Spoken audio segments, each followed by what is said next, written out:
He is, say it together, fully functional.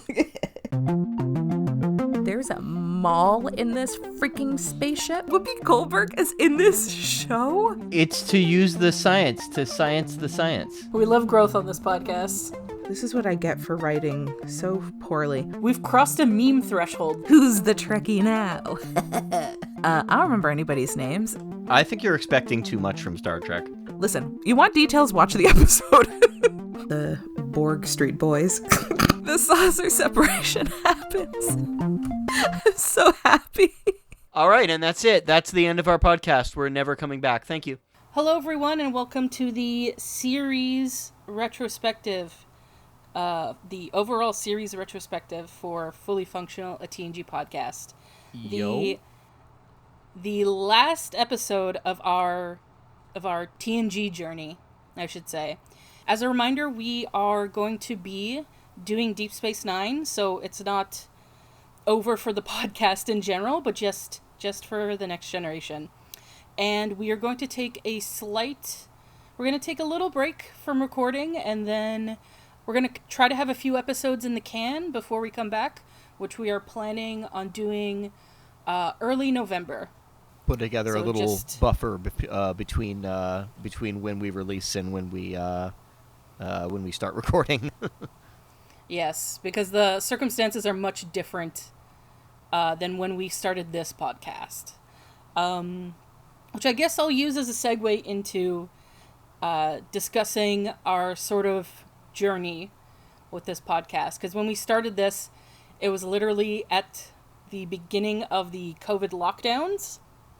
And we just needed something to do to be sane.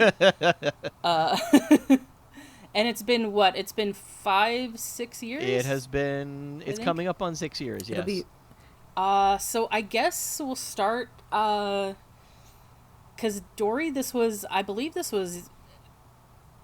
this was originally your idea to do this. Yes. Yeah. It was based on the Excel spreadsheet that Jeff had shown me of all the TNG episodes in which I did not know TNG, but he still showed me the spreadsheet. Yeah, that sounds like something I would do. For all these episodes, and I was like, I don't know what this is. Yeah, I don't know what any of this means. Yeah, but I was like, well, it's something that you guys seem to be very passionate about. And it's something I don't know a ton about, and I like learning stuff from my friends. Mm-hmm. So I was like, maybe we have the time. Yeah. So maybe this is a good opportunity to learn something new. Yeah, that was the motivations.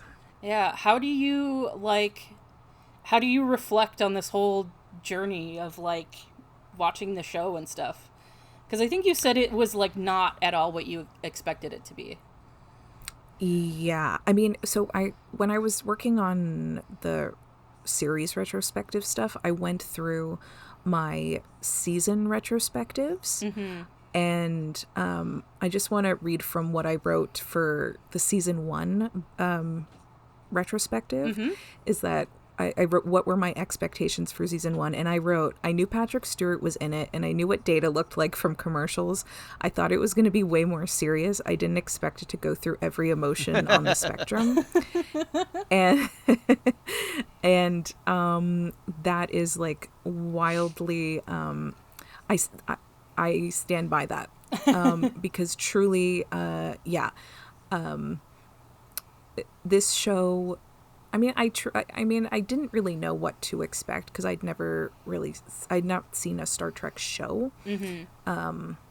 I mean, we established, I did see some of the J.J. Abrams movies. I don't even know if I saw all of them. I know I saw the first one for sure. Mm-hmm. But I know I saw another one, but I don't know which one. The one with Benedict Cumberbatch, right? Oh, okay, yes. Yeah, okay. I think that was the second one, I can't remember. Oh, okay. Yeah. Okay, so then I saw those ones. But yeah, so I didn't really know what to expect. Yeah, and those are based off the original series. Yeah. I also, I like sci-fi, and I grew up with Star Wars, but I didn't but I knew this was like vastly different, but I just didn't know. I didn't realize like how much it would like hit, like really get you in the heart.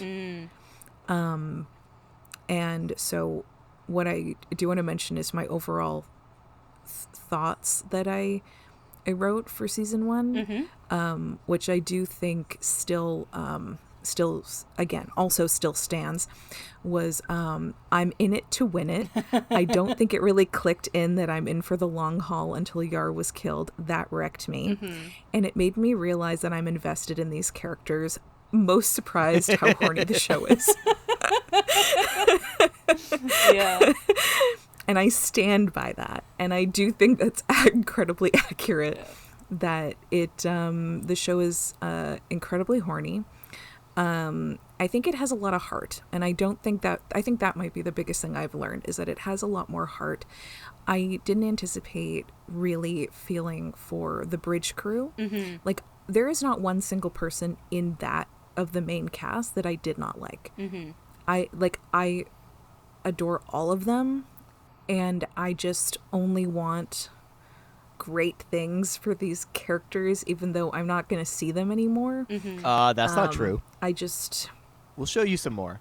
Well, unless I watch Picard. Well, there's also 4 movies. Oh yeah, I forgot about the movies. Okay, then yes, I do want to watch the movies because I want to see my friends again. They do vary in quality, I will warn you. That's okay. Yeah. Listen. I mean, the episodes vary in quality. Yeah, I was going to say. Yeah, I've developed a parasocial relationship with these people, and I don't think I anticipate, like, the show itself is honestly truly wild, and it has a lot of, like, is it a perfect show? Absolutely not. But it truly, it was a ride, and I was glad to be on that ride. Yeah. And it did help me get a question at a trivia I went to a couple of years ago. It was Borg related. Nice. And I was like, haha, I know that one. Oh, no, there was 2 questions. There was something about the Borg, and then there was another thing was related to the inner light, I think. So yeah, I think it's pretty solid. I think if I were to give it like a rating out of 10, I'd probably give it an 8.25. That's impressive, actually. Because I think it's better than an 8, but it's not 8.5. Because, like, when the show hits, it fucking hits, but there's so many fucking bummers. Yeah. That is why, and, like, issues that, like, I can't put it higher than that. So I think, 8.25 out of 10. It's interesting. I actually don't think there's any shows from before, like, the move to, like, premiere TV and streaming that I would give higher than that kind of a rating, just because they had to crank out so many episodes that they always vary in quality a bit. And that's not necessarily a bad thing, because it also meant that we got a lot more content out of it. Yeah, that's I don't want to get too much on a side tangent here, but I will say, I wish we could just have, like, multiple, like, variations of TV shows rather than, like, because I like the sort of prestige TV thing where it's like, it's 8 episodes, it's a pre-planned thing with a planned ending, that sort of stuff. But I also like the sort of sitcom thing where it's like, or procedurals where it's like 22 episodes and like you can just have them on in the background or whatever. Yeah, and they're like, filling out time. Yeah, so I wish we could just have a, like, diversity of formats instead of, like, them putting all their eggs in one basket at a time. It's really frustrating because, like, the amount of prestige TV now that has just, like, leaked into every single genre. Like, you can't even watch a comedy that's more than, like, 12 episodes nowadays. Yeah, it's very frustrating. And just to relate it back to TNG, it's like it took TNG like 2 seasons to really get into the groove of things. Yep. and like 2 seasons of like 25 episodes. Mm-hmm. And like a lot of shows, like they just don't get a chance to find their footing anymore. Yeah, a lot of them get axed after a single season. To be fair, that is a thing that would happen before, and I mean, there are still fans of shows like Firefly and whatnot that are just like 100% dedicated to, but the potential was there, and all of that. Yeah, that's true. But to get us back on track, so Dory, I think you already mentioned that like you were kind of, I don't know, were you surprised at how invested you got into the characters, or it just kind of like came upon you slowly?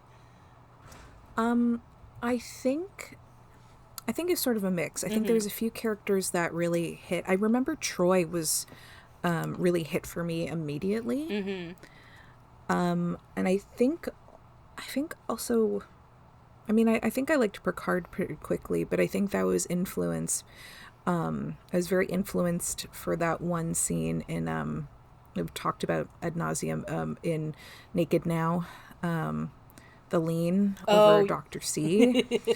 Yeah. So I think in our very first episode, you're like, Picard, or I can't remember if you said Picard or Patrick Stewart, but you're like, he can get it. Oh, I mean both. Yeah. He's yeah.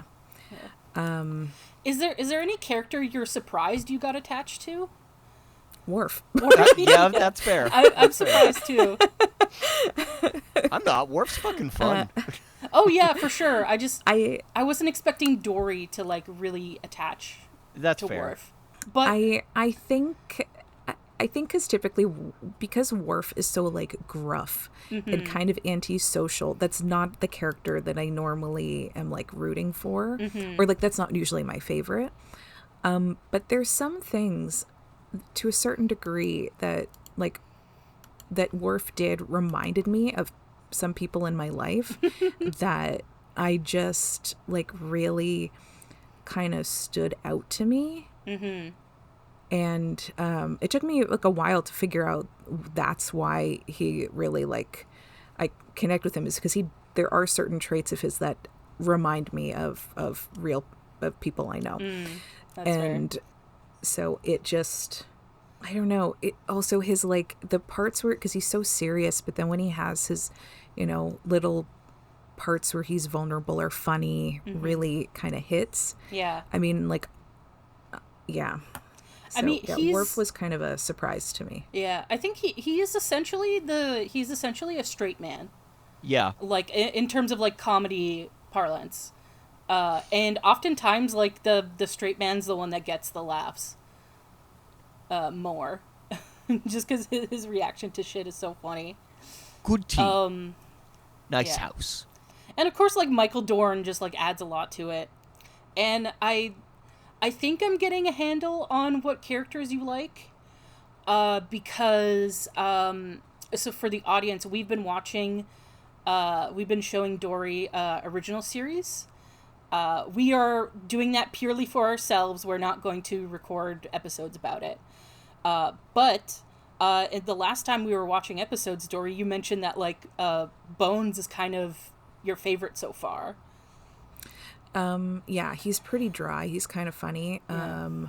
I also and love he's also Ahura. very grumpy. Yes. I just like grumpy characters. I also, I really like Ahura, and I like Kirk, but only when he's frustrated. I enjoy his like facial expression when he just is like, oh my god, all these people. Yeah. Or just the perfect example is the Trouble with Tribbles, when the ceiling opens and they all fall and he's just sort of standing there like, fuck my life. Yeah. That's what I like with Kirk. Yeah. It is just very funny when he's just like, when he's just very annoyed, like someone's just getting in the way of just like smooth operations. I think like exasperated might be I feel like a good word for it, but yeah. I'll say that like this has also, like, on my end been very interesting. Like, it's always cool to see the show from, like, fresh eyes. Like, that's a very, especially in, like, my circle of friends and stuff, it's like, do not come across someone who's never watched any Star Trek very often. So it has been really cool seeing it through, like, brand new, fresh eyes, especially, like, for, like, modern day lens. And it has been a long time, like, well, I mean, we've been doing this for a long time, but before we started this, it had been a long time since I, like, sat down and, like, properly watched, like, all the episodes. So it was really cool to, like, to go through that and, like, and really give certain episodes a second chance, and, like, seeing, like, whether I still had the same opinion of them as I did before. And I think I did change my opinion on a lot of episodes, and in both directions. There are episodes that I didn't like before that I have a new appreciation for, and episodes that I liked in the past that I rewatching them, like, properly sitting down, being like, oh, this isn't actually, like, as great as I remember, or, like, I've just certain, like, problematic things that are like, oh, I can't really look past this anymore. Yeah, I definitely had that too. Yeah, I changed my opinion a bit too. Not as much as I expected I would. I ended up having more instances where I was dismayed that Dory didn't have a similar reaction to the episode that I did. Yeah. Yeah, I think there were definitely a few episodes where both of us are like, oh man, this is one of, like, the really good episodes of the series, and Dory just fucking hated it. Yep. Yeah. No, it's worse than when she fucking hates it. It's when she's just like, it was fine, I guess. That's I'm true. just like, oh, come on. Yeah, because at least when you hate it, it's like, it's a reaction. Exactly. Mm-hmm.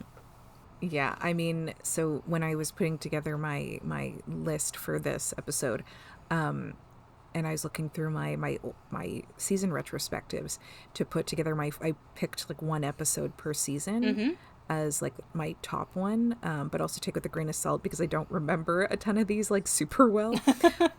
I realized that, like, these are not, some of them are definitely, I think, episodes that we all kind of thought were like excellent, and then I do realize some are not. Or, like, the ones that are rather, like, known to be really, really good, I did not include because they weren't my favorites. Yeah, okay, that's fair enough. Which, not to say they're bad or anything. Like, there's two that I'm thinking of in particular. They just weren't my favorites. Mm-hmm. So when we get to that one, I'll say which ones it is. Yeah, that's definitely fair.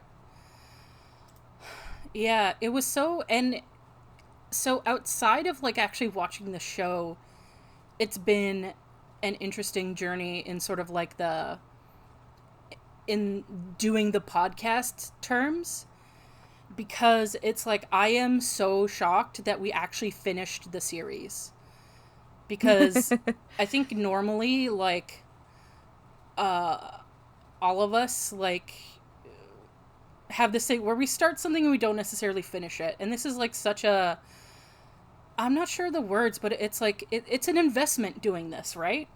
It's like, we record, and then, like, I edit the episodes, and I'm very bad about doing that on time because they're a little bit of a beast to do. But, like, the fact that we made it this far is pretty impressive, I think. And that, like, especially once, like, lockdown started to end and, like, we started getting back into, like, you know, more of a standard pace of life, that we still made space for this, and I think that's cool. Yeah. I find if I'm left to my own devices, I will probably not finish stuff, but if I have someone else relying on me and have, like, an agreement with other people, then I will do it. Yeah. So that's, I think, like, a huge contributor is the fact that I had you guys keeping, I guess, I don't know if accountable is the right word, but like... Yeah, it keeps some motivation. I think that's what it is. I think it's because, like, this wasn't something we were each doing on our own. We were kind of like, all three of us were invested in this. We've also definitely changed our approach as time has gone on, and like even improved like how we've been doing things. Yeah. Yeah, like I know I can say from my end, the editing process has become far more streamlined than it started out. Yeah, like it's definitely when you first told me about editing, you were like, yeah, it would basically take me the entire day and then some, and I was like, Jesus, all right. Yeah, because at the start I was very focused on like taking out every single and like making sure everything was like so condensed and stuff like that. And I became looser with that over time, and I also started to listen to the episodes at like 2x speed instead of listening to them at in real speed. And that streamlined, like, made things go quicker as well. So what you're saying is you're used to hearing me at 2x speed. Yes, I am. Amazing. Yeah, I still like I still get rid of a lot of ums. Like you'd be surprised. You'd be surprised. That's fine. It's been a very even though like I've like, you know, on my end of things, I've gone through like ups and downs in terms of motivation and stuff, and I'm really bad at procrastinating, and it's hard for me to get to do stuff, but it has been nice having, like, if anything, it's like just a regular thing to talk to my friends with, you know? Yeah, that's fair. You don't end up doing much in terms of like prep before an episode, do you? Me, no. Okay. No. Okay, yeah, so it comes off more like a conversation on your end. Yeah, I used to like take notes and stuff, but I realized that it was very hard to like get through the episodes that way. All right. And I also started like, well, I mean, we used to like watch the episode, watch an episode, like we used to record directly after watching an episode. Yes. We don't do that anymore, but I still watch it like relatively close to when we're going to be recording. Yeah, me too. So we'd found ways to like get more efficient at stuff like along the way. Yeah, definitely. And it has been, I will say though that like I have been really, I wouldn't say like over it. It's just I've been so ready to move on to DS9 for such a long time. That's fair. I mean, season 7 was pretty meh for us. Yeah, season 7 was kind of meh. Mid. Yeah, it was very mid. Regardless of whatever, like, I'm still really glad that we did this. Because also, I think, like, going back earlier to how we were talking about how, like, we actually, like, all managed to keep this going because we were, like, all three of us kind of, like, held each other, quote-unquote, accountable. I think one of my motivations was, like, I just really wanted to get Dory's opinions on episodes. That's fair. Like, yeah. I really wanted to show her the show and like see what she thought, because that's been like the way I viewed this podcast was really like more of like, to me it's even though like Jeff and I do sometimes like go off on a whole thing and like Dory's not involved in the conversation at all. I do view it as a Dory focused thing because I like, for me, the thrust of the podcast is like seeing the show through fresh eyes. And like and there's things that like I've gained from you that like I haven't had, but like, not articulating myself well, but like an example is like the nickname Dr. C. Like that is not something that exists in the Star Trek fandom at all. Like that's not her nickname at all. I don't think she has really a fandom nickname. But now I... Okay, so she does, but it doesn't count. It's Blazing Bev. What? So, that's from, like, the shitposting group, yeah. Yeah, there's a bunch of memes about Dr. C being, like, absolutely fucking blasted on the set of Sub Rosa because it's just so easy to get screenshots of her looking really high there. Yeah, there's a general meme about Dr. Crusher being a stoner. So honestly, that would explain a lot. It would, yeah. So yeah, that's where Blazing Bev comes from. Okay. Yeah. But yeah, Dr. C is, like, completely a unique thing that you made up, Dory. Oh, okay. So, Party. but I call her that all the time now. Like, hey. Yeah. And it was, I also really enjoyed, like, Jeff having, like, more in-depth discussions about the episodes, like, with you and stuff like that. And I enjoyed our side tangents as well, of, like, the random things we talk about. I've been... it's actually been really fun to look into all of this background information for the show. Like, I mentioned to you guys that I picked up, like an actual book that is full of really useful background information. And while a chunk of the background information is available out there on the internet, nothing has really been as comprehensive for me and as, like, well contained as this book was. And I ended up dropping, like, over $100 to get the DS9 one in prep for when we switched to that too, because that one is comparatively really rare.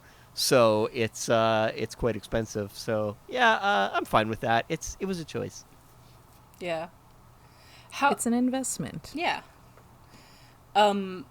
Jeff, how have you sort of viewed, like, the whole overall journey of, like, doing this? I mean, I'm, as you know, very familiar with TNG as it is, and, like, I've kept a lot of familiarity by showing it to other people over the years.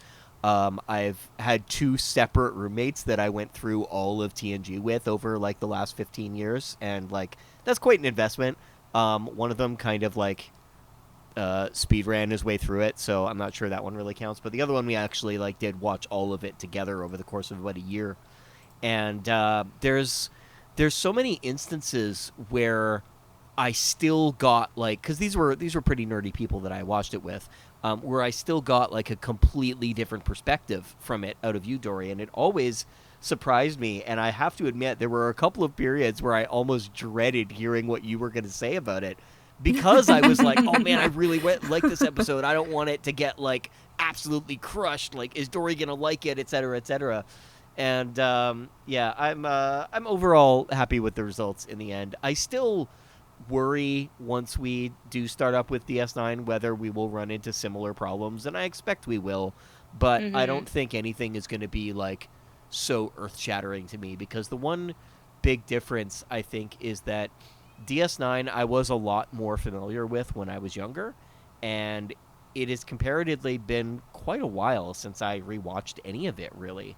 So I feel like I'm going to get a different perspective now, especially since I'm looking at it through a more critical eye, which when I was looking through TNG, I was always more critical of TNG anyway because I preferred DS9. So I don't know. We're gonna get to, like, don't get me wrong. I've mentioned I have changed my opinion on several episodes over the last several years, but now that we're going into DS9, I'm thinking that that I might change my mind more. I don't know. There's still a few things that I will always put my foot down on. I'm sorry, but there's a really stupid episode in the first season that I absolutely love because it's so bad it's good. But I don't know if some of my other opinions will hold up as we go through. Yeah. I've worried that we've hyped it up too much and that we've, like, given too many, like, prefaces for it because we just can't help ourselves. Yeah, that's certainly possible. But and also the tone, you'll notice, is much different than TNG. Well, not right away, but it does. Not right away, but it. Yeah, it's a different. Like, there's a distinct difference to the tone of it, and I do think that is right off the bat. Not as much as it develops into. But we shall see. We're desperately trying not to say anything before we actually start the series. that is an understatement. But I do think that there's we're trying to think of like what characters Dory will like and or hate. And I think I have a read on one of them that I think I know what Dory's opinion will be of them. But we shall see. Mm-hmm. Yeah. Okay, so I think we might come up with something later, but I think that's sort of the conclusion to our general overall discussion. So I think getting into your lists now, Dory. Yes. Okay. So I have some new categories and some existing categories from the retrospectives. Nice. So we'll start off with a new category, which is favorite podcast episode titles. Yeah. So we have, including this episode, we will have released, computer. Yeah, that's the one thing I did prep is that I have my list of my favorite podcast episode titles. Yeah. So there'll be 183 episodes, and minus the retrospective titles, we had to come up with our own titles for our episodes, and I will list my favorites in the chronological order. So the first one is from our episode 40, which is Kyle is the father, but Picard is the daddy. Yeah. And this is the Icarus factor. Then our episode 59 is share your woes with your bros. I have that on my list as well. Which is from The Hunted. Episode 92, there's some horrors in this house. I also have that on my list. From Night Terrors. Yeah. Episode 104, a podcast, their thoughts recorded. That was Darmok. Yeah. Episode 108, Data Ex Machina, yeah, which was the game. Yeah, I also had that on my list. You may notice a common theme amongst a lot of the stuff that I like are puns. Then episode 145 was Deep Shrek 9. Yeah, that was a good one. Which was Birthright Part 1. Yeah. Episode 153, Too Riker, Too Many, which was Second Chances. I also had that on my list. This next one I'm particularly proud of was 157, The Borg Street Boys. Which is Descent also Part on 2. my list, yeah. Then episode 166, Mother, I Hardly Know Her, which was Inheritance. And we had been waiting. We'd been holding out on that, like, I hardly know her joke the whole time. And then when this episode happened, I'm like, it's got to be this one. It could not work better. This is perfect.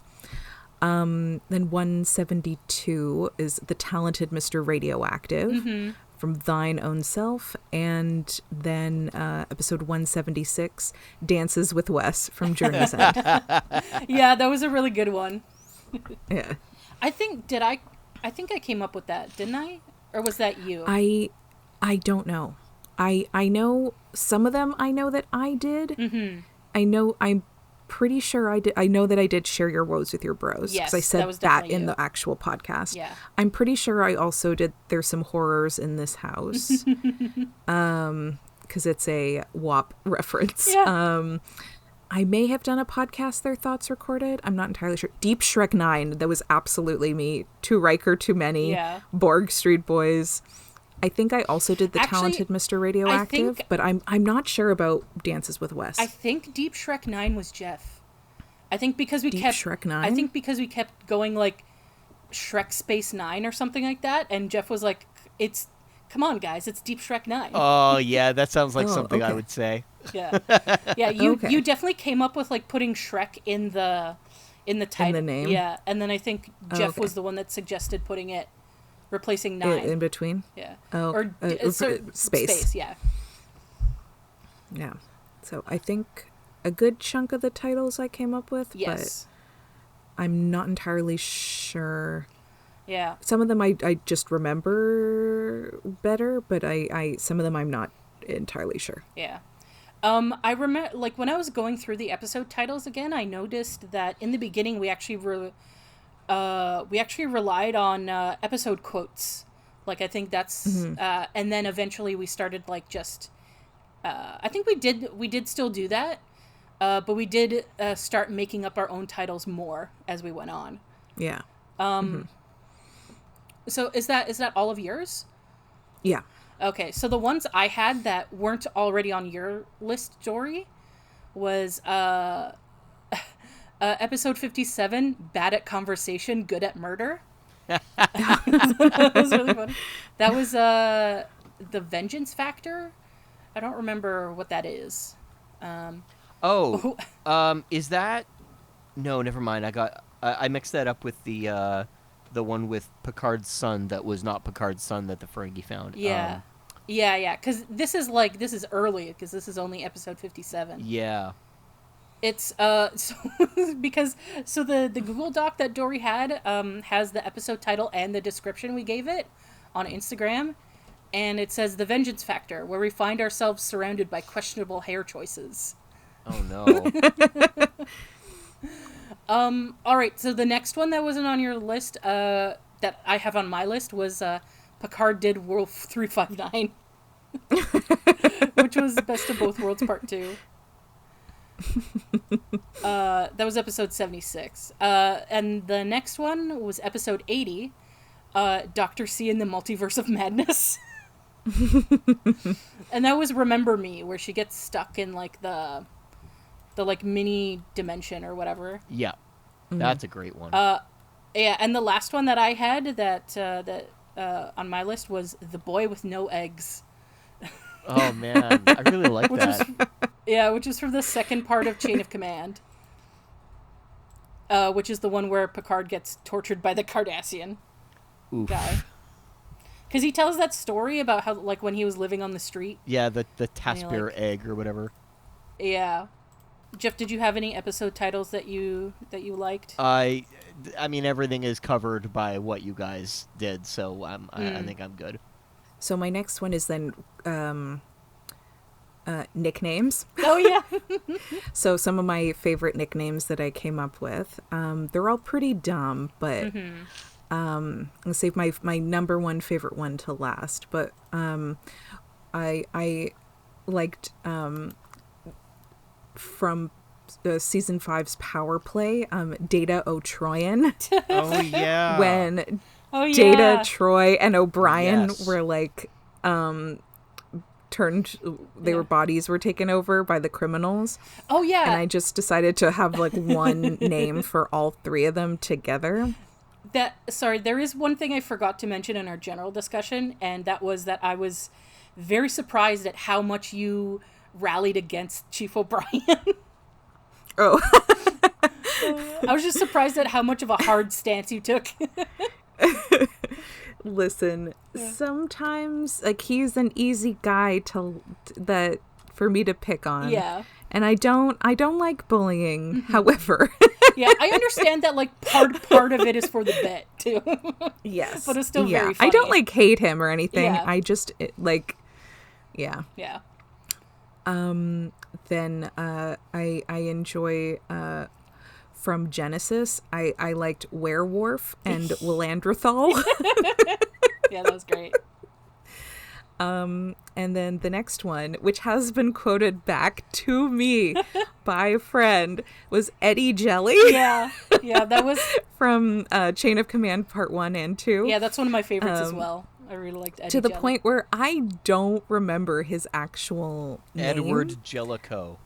Yeah. Jellicoe. Because I keep thinking Jellicle from like Cats, like the Jellicle cats, but I'm like, I know it's wrong, so I'm not entirely sure. It is pretty close. I've now seen other movies that I've seen like movies now where he's been in. I saw RoboCop a few months ago, and I was like, oh my god, that's Eddie Jelly. And then I think maybe my best nickname, I don't know if I might be missing a nickname that I didn't see in my the nicknames are a lot harder notes. to look up to look back on. Yeah. Like I have one that are pretty stupid, like Fart from our most recent season 7. But I do think the one that I was most proud of is Best of Both Worlds Part 1 and 2 was Faux Card. Yeah, was when Picard became a Borg. Yeah, and Faux Card I was pretty proud of. Yeah, I think Faux Card is your best work. I think that's your best one of the series. Yeah. And I've done a lot of nicknames throughout the show. Yeah. There aren't a ton I remember, I'll be honest. And that's honestly, I think, really mostly because my memory is shit. I also come with a lot of dumb ones. Yes. But what I will say is I did enjoy your tendency to refer to characters you hate by their first name. Yes, because to me it's a sign of disrespect. Yeah. Because in the 90s, people would call each other by their last names a lot more in like a professional setting, or specifically in this show. So to me, if I didn't like a character, it felt disrespectful to call them by their first name. Mm-hmm. So to me, they deserve to be called by their first names because they're an asshole. Yeah, because the one that because I feel like it's something they would not like. Yeah, because the one that sticks out to me is Dexter. Oh, Dexter, that piece of shit from season 1. Oh, I remember Dexter. I hate that guy sucked. Yeah. But listen, he died in a truly horrifying way. He exploded. What did you call Bruce Maddox again? Oh. Didn't you just call him Bruce? I don't remember. I think I just called him the worst guy. I don't know. I don't remember what I called Bruce. Fuck, okay. I just know that I hate him. Yeah.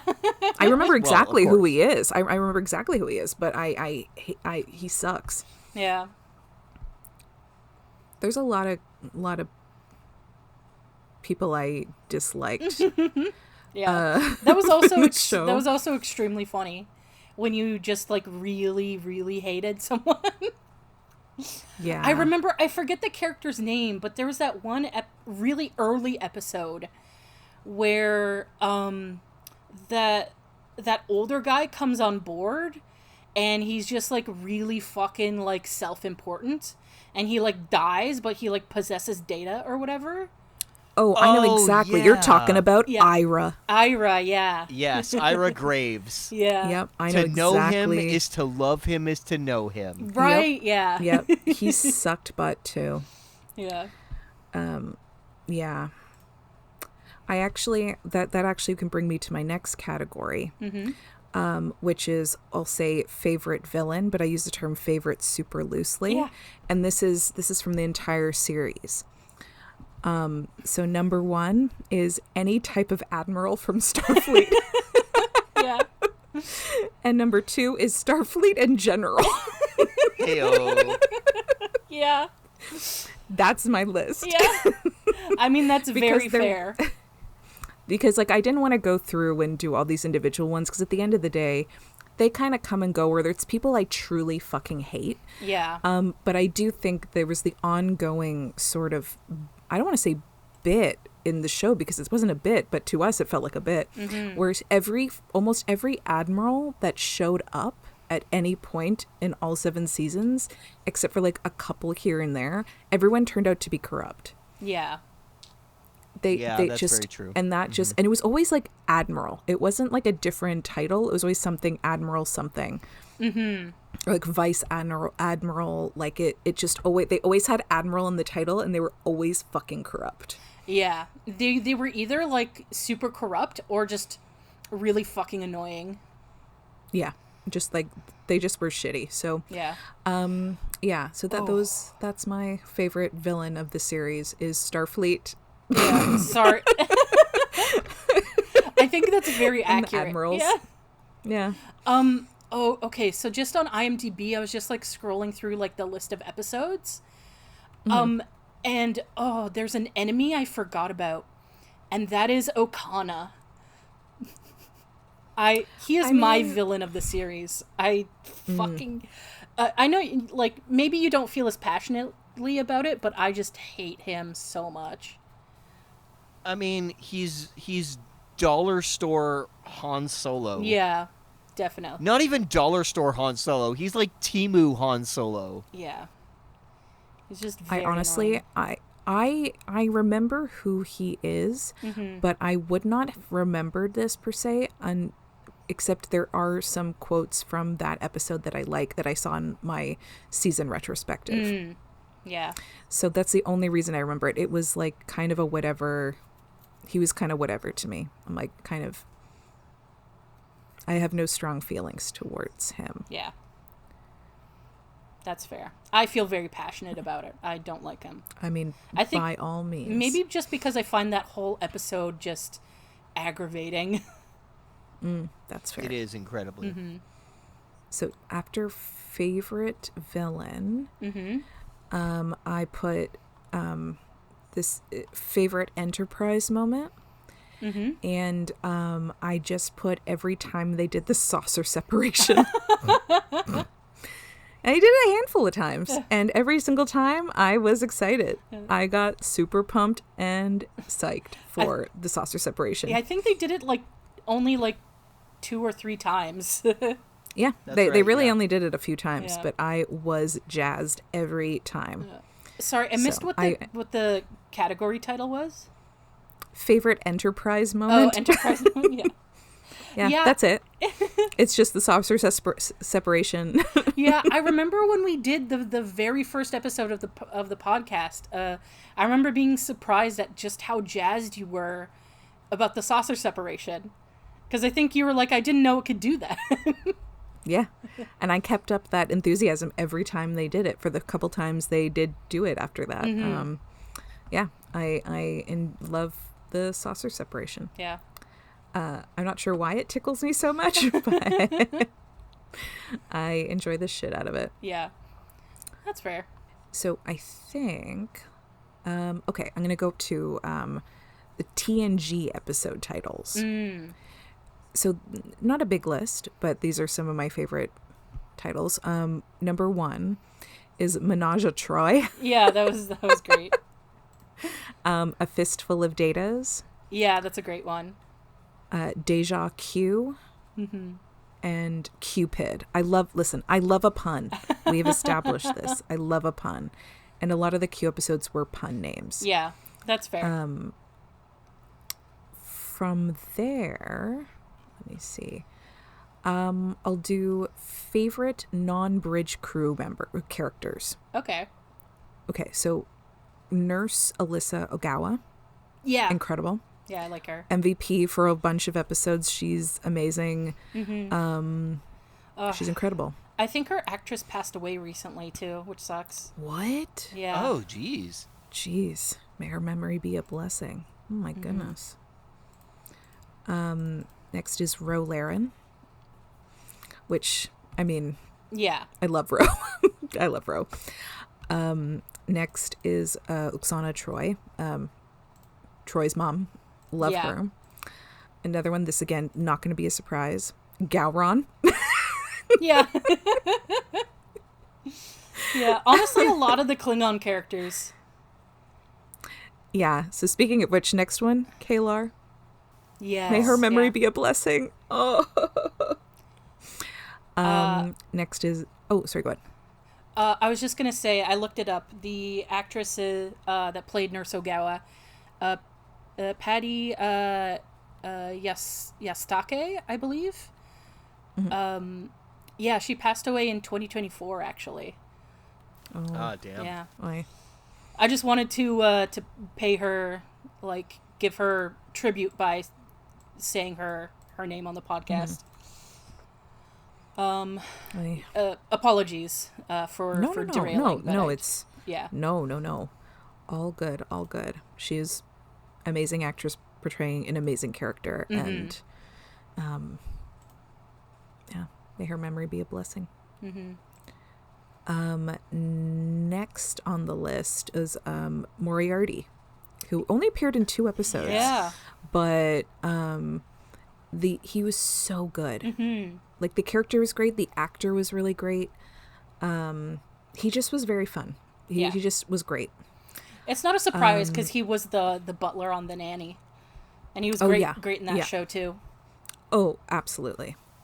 So, Dore, technically he shows up in Star Trek Picard as well, and it is... amazing. It's a choice. Mm-hmm. Listen, I'll allow He still it. does a great job. Oh, I'm sure. Next, again, this will not be a surprise. Q. Yeah. who was... This was a development for me. 'Cause Yeah. at first I hated Q, and then slowly the more he appeared, the more I was like, oh, Q, that scoundrel. So I did at the end of the show, Q is a favorite. Yeah, because I do remember you like very vehemently not liking him when we started. Oh yeah, in the pilot I hated him. Yeah, and then I think his like first couple appearances, he really was annoying to me. Mm-hmm. But he, grew on me, and here we are. Mm-hmm. And then the last one, which again, this will be no surprise whatsoever. Maybe like truly one of the top, Helena and Sergei Roshenko, aka Worf's parents. Yeah. Specifically his mom, Helena forever. I love her. So Worf's parents, who really only appear like I think twice or something. Yeah, and I think his dad only appears like the one time, maybe twice. Yeah, probably. Because the dad is. I would say Sergei's like an honorable mention. Mm-hmm. It's his mom. I love his mom. Yeah. I love Worf's mom. Yeah. So yeah. So those are my favorite non-bridge crew characters. Is there anyone that I left off that you guys have thoughts? For me, I would, that in terms of anyone that's not on your list, I would say Lore. But I feel like that's maybe not fair because it is Brent Spiner. Yeah, and it is Brent Spiner playing himself. Yeah. Like, once again. I mean, I would argue, because he is different than Data, so even if it's the same actor, I would argue that's a different person. That's like a different character. Yeah. The only thing I don't like about Lore, in the end, is there's a single line that he has in his first episode where he says, "Thank you for that information, too." And it's just a really awkward line. I mean, to be fair, that's in his very first episode, and that is season 1. I'm aware. Yeah. I'm aware. That's why I prefaced it with, like, to be fair, it was his first appearance. But, like, that one always bugs me. Because every other time that he shows up, he's great. I did notice that Alexander is not on the list. Yeah. Yeah. He will be mentioned in this. I do have him mentioned in this, but he's Alexander. Yeah. There are so many fucking amazing jokes out there about Worf being an absentee father that all end with Worf not realizing that he's a father. Yeah. And I love it. There's a lot of episodes where stuff is happening, and I think I was like, where's Alexander? Yeah. Because I feel like, his absence is very obvious in a bad way. Yeah. It's like the AV team. It's like, what are you guys doing? Yeah, truly. AV team, useless. Okay. Favorite holodeck moments throughout the series. Excellent. So I don't remember a ton of like specific little ones, but I mean, there's been a lot more than this. They're just like my favorites. Yeah. And anytime that Data and Geordi were Sherlock and Watson. Yeah. And they did that a handful of times. And that was really fun. Mm-hmm. When Picard and Dr. C were in, I think Data's also in there for the big goodbye. Yeah. The Dixon Hill stuff. Mm-hmm. The next is, I think the Royale. Was that in the holodeck? No, that was actually, they went. It wasn't. Yeah, they went down onto a planet where. And the Royale was there. Okay. Some sort of simulation was happening, but it wasn't the holodeck. Okay, because I wasn't sure about that. I could not remember. That's one of those episodes that I was surprised you liked. Yeah, because it's kind of universally considered the Royale bad. really made it really made an impression on me. I really enjoyed the Royale. And then I think lastly is the Old West. Oh one yeah, where it was, the Fistful of Datas. That one's great. Yeah, that was with Troy, Worf, Data, and Alexander. I really enjoyed that. Troy as and the then there's a bunch mysterious of stranger. Yeah. Oh, she was just like incredible. And I know that there's a bunch of other ones, but I feel like it was a lot to do with like Reg being weird or Geordi being horny or just like Yeah. along those lines. One of my favorite moments is it's also from The Big Goodbye, but it's like at the end of the episode where the guy, they like tell... Oh, is losing his mind? Yeah, they tell them that they're holograms or whatever, and he's like, do we still exist when the program turns off? And then the episode just abruptly ends. It's just like, Jesus Christ, what a note to end on. Surprise! Yeah. Yeah. Yeah, that truly is wild. Is The Big Goodbye also where the dude is like, where they say Data's from South America? Yes, that's exactly. I have a couple of honorable mentions. Oh, yeah. And that's exactly what I was going to bring up next. Apologies. So in The Goodbye, the newspaper man played by actor Dick Miller in The Big Goodbye, he goes, he's not from around here, is he? And then Picard goes, no, he's not. He's from South America. And then Dick Miller goes, yeah, he's got a nice tan. And I just remember that this character, he's in one scene for this like 2 seconds, and he really, the delivery of this, he was great. He made such an impression on me. Yeah. And now all these years later, still notable enough that I got to mention him in the series retrospective. He's one of those that guys in acting. Like, he shows up in a lot of other things. And he actually shows up in other Star Trek episodes, too. Yeah, he does. Oh, nice. I'll keep my eyes peeled. And then the other sort of honorable mention is from Deja Q, where I put, it's an exchange between, so Q goes, Q the ordinary, and then Picard goes, Q the liar, Q the misanthrope. And then Q goes, Q the miserable, Q the desperate. What must I do to convince you people? And then Worf goes, die. And then Q goes, oh, very clever, Worf. Eat any good books lately? Yeah, that one's a classic. It's so good. And then my next sort of category is just sort of highlights just amongst the main bridge crew. So kind of some are quotes, some are just sort of like big like moments throughout that I just really enjoyed, specifically from some of the, like these characters. So I'll start with Picard. Picard highlights. I mean, I've mentioned it before. I'll mention it again. My admiration really, sunk in for me when he leaned over Dr. C in The Naked Now. Then every interaction he has with children in the show really got me. Yeah, that was really funny. Yeah, he is not a child person. No. I love the episode where he's stuck in the elevator with them. Oh, with the kids? Yeah. Oh, yeah. I love his love of archaeology. That's something that we both share. So I love that he's like, yeah, that's cool. Like, I enjoy that. I love that I think he learn to play I can't remember what kind of flute, but it's a flute that he plays in The Inner Light. Yes, yeah. I think he learns to play it in that episode. I think he does. And then he like starts playing it outside of the like regular. I can't remember if he knew it before, but I enjoy when he plays the flute because that's come up a few times. Yeah, and it's like a recorder style flute. Yeah, he learned that in the Inner Light, and then they go back to it every once in a while. There's that one episode where he starts dating that the other person who played the instrument, a different instrument. Yeah. And and I was just gonna say, I think that's when he starts playing it like in front of people more. Legit. Yeah. And then my sort of last highlight again that I can think of right while I made this list for Picard is his commitment to a deep V shirt. Yes. Or deep V collar. Listen, Star Trek is horny and so am I. And that is, I'm 1,000% approval on the deep Vs. Yeah.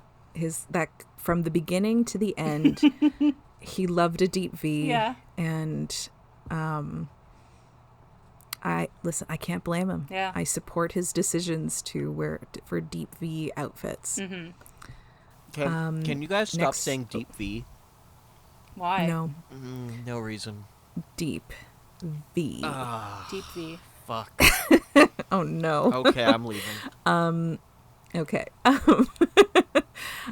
Next is Riker.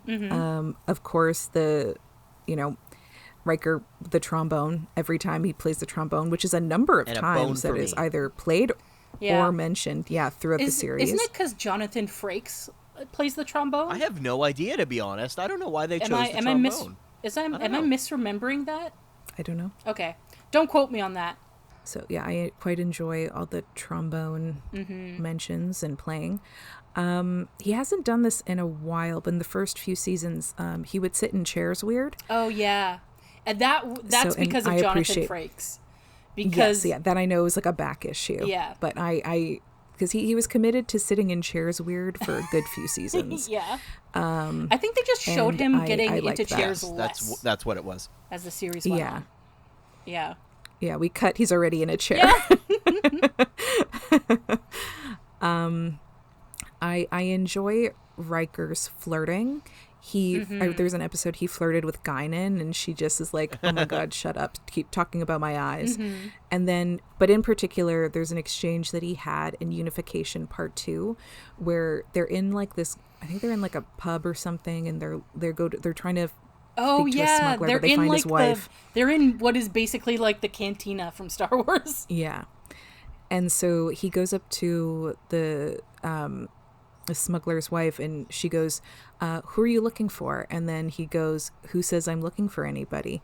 And then she goes, "Your face, your uniform in a place like this." And he goes, "Okay, I'm looking for you." And then she goes, "Oh, you made my day." And I really just like, he was ready to flirt with anyone, and that's that's affectionate. I always appreciated that the character was never like, because there's this trope where like a character who is like, quote unquote ugly will like hit on like a main character in the show, and then they'll be like, ugh. But Riker was never like that. He hit on everybody, even if they weren't like conventionally attractive or anything. Yeah, he's equal opportunity horny at all times, and I appreciate that. Yeah.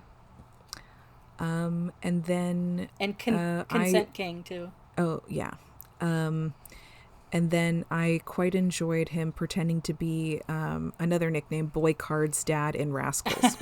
Yeah, he's my number one dad. Oh, when Picard was a child, when he reverted. Yeah. Sorry, I just have to bring up in terms of Riker hitting on people. This wasn't him directly hitting on, but in that one episode where he does the exchange program on the Klingon ship, and they're eating lunch, and the guys are like the Klingon women are like looking at him, and the one guy is like, they're curious if you could handle them, and then Riker's like, one or both.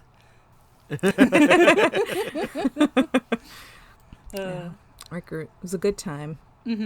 And okay, so with Data, from one of my favorite quotes. I know you don't like the outrageous Okana, which like in itself the episode is like not good, but I did get a real kick of the like comedian side of it all. Oh yeah, his like really stupid jokes. The Joe and he Piscopo goes, shit. "Take my wharf." Yeah, he's like, "Take my wharf, please." Yeah, I did like and that. And that really got me.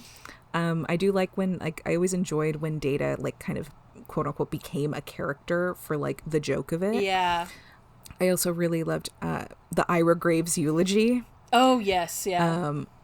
That was pretty funny. I enjoy Data, his art, that how into like not just like the painting, but his enthusiasm in learning the violin and just his investment in the arts. I really enjoyed. Yeah.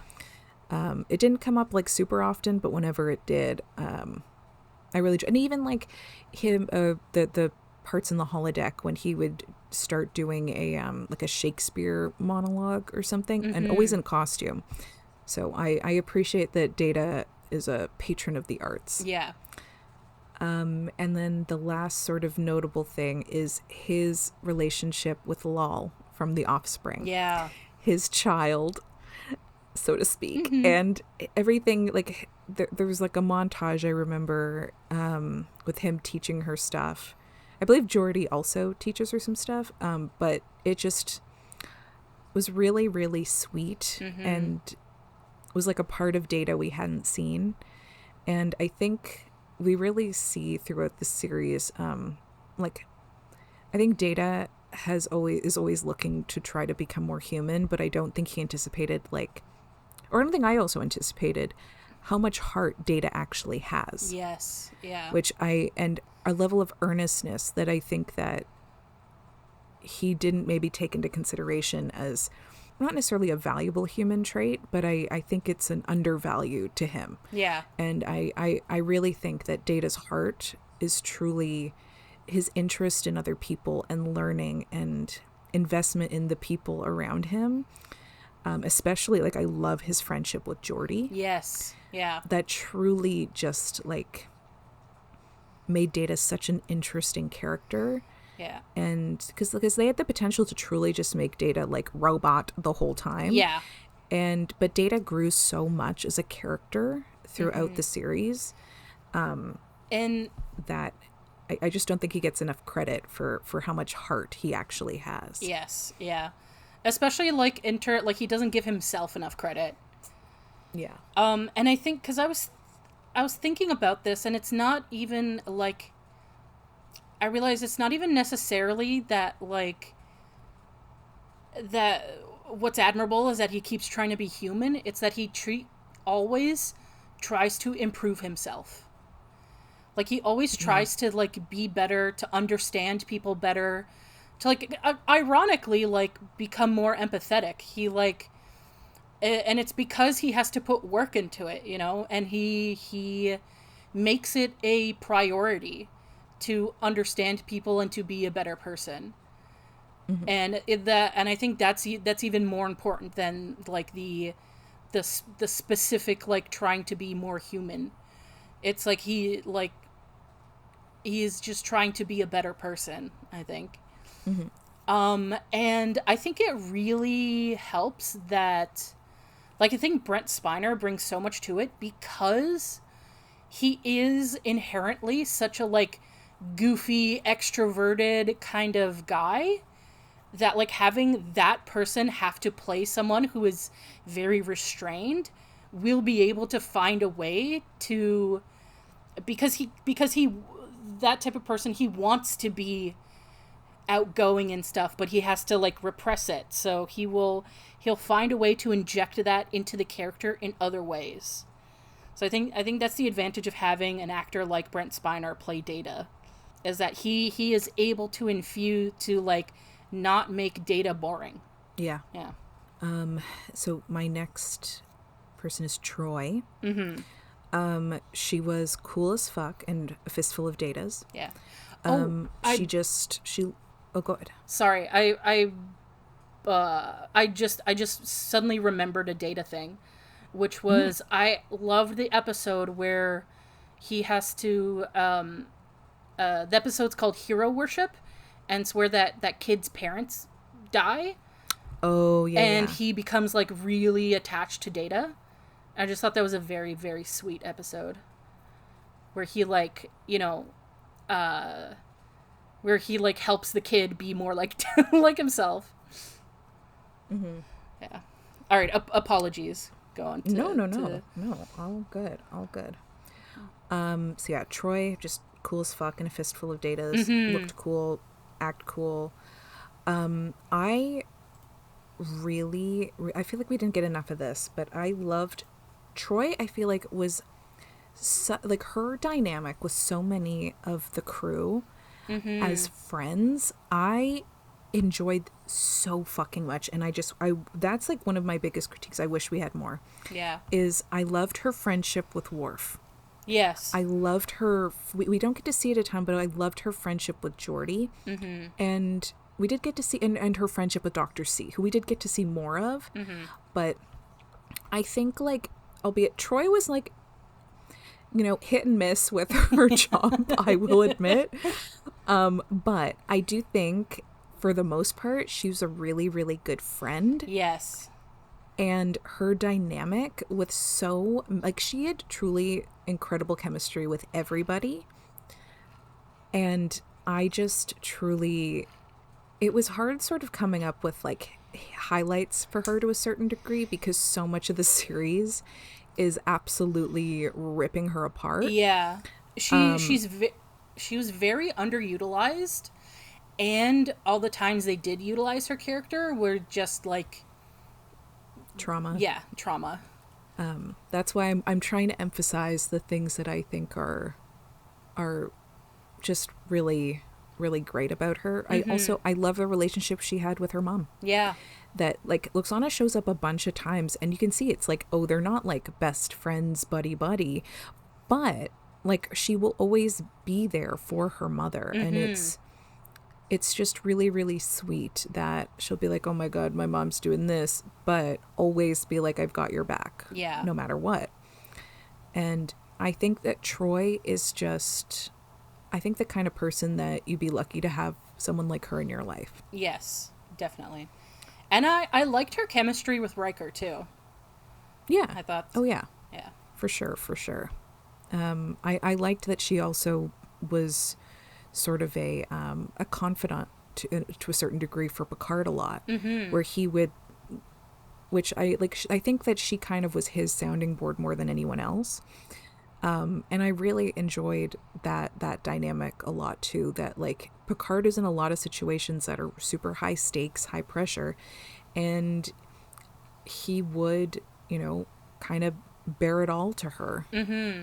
And I think more often than not in those kind of contexts, she actually was like really great and gave good advice. Yes. I feel like more her like questionable suggestions were in other contexts, but I do think having someone like her on the ship truly was incredibly important. Mm-hmm.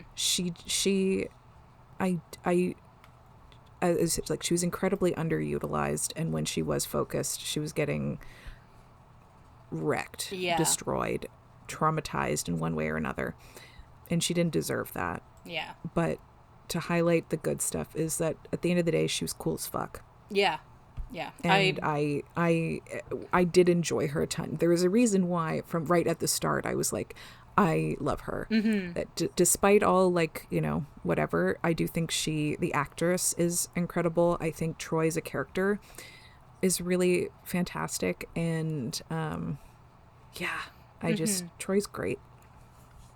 And I want nothing more but the absolute best for her, no matter what. Yeah. Yeah, I completely agree. Yeah, unfortunately, she was sort of the shortest list of stuff because they don't give her a ton to do. She has had a couple, like I do remember she has like a few leadership moments. Mm-hmm. There was an episode where I don't remember the exact premise of the episode, but she's captain for a chunk of time. Oh, yeah. And she kind of holds her own for that as well, even though she's put in kind of an impossible situation that she never could have anticipated. Mm-hmm. And she does her best. And that's, listen, all we can ask for in an emergency situation. I think that episode is called Disaster. Oh, yeah. Okay, yeah, that tracks. Right? Yeah. So next I have Worf. So I have, of course, mentioned the Royale earlier. Mm-hmm. Worf answering the phone in the Royale. Yeah. That I don't know why, but it really sends me. I just enjoy it a ton. And then Worf has this exchange with Wesley in the Dauphin. Worf yells, and then he goes, "That is how the Klingon lures a mate."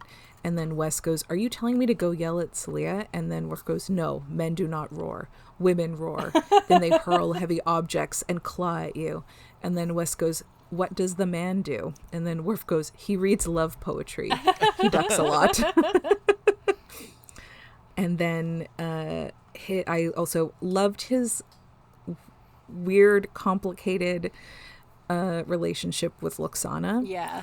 And so in Half a Life, she says to him, "What does the little one do, Mr. Wolf?"